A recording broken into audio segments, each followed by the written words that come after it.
Je m'appelle Delphine et en 2019, nous avons travaillé avec ma classe grâce à notre professeur d'histoire géo sur le génocide des Tutsis au Rwanda. Je ne connaissais ni l'histoire de ce génocide, ni ce pays. Au départ, c'était très complexe de comprendre ce qui s'était passé durant ce génocide. Pour moi, ce génocide était très étrange et impensable. Du fait qu'il date d'il y a seulement 26 ans, jamais je n'aurais pensé que cela pouvait se produire. Un génocide d'une si grande ampleur sans que jamais j'en entende parler alors qu'il était récent.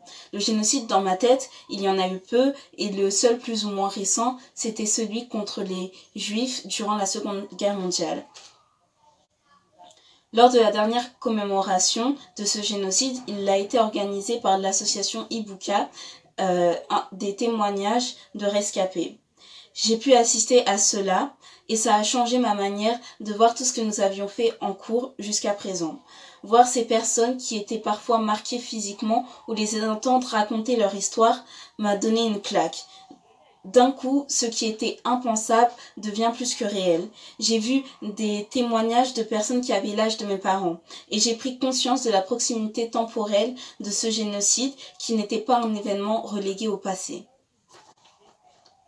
Quelques mois après, Jessica, une intervenante dont la mère est rwandaise, qui n'était pas au Rwanda lors du génocide, cependant elle avait de la famille et cela l'a beaucoup affectée. Jessica nous a parlé de son expérience personnelle et là c'était une deuxième claque. J'ai pris conscience de l'ampleur des séquelles du génocide sur des personnes qui l'ont vécu de près ou de loin et parfois, malgré eux, sur leur descendance.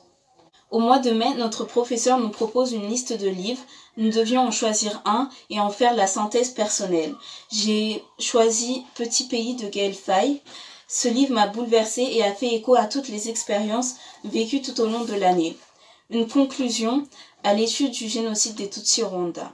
Une histoire dure à étudier tant par sa complexité que sa contemporanéité.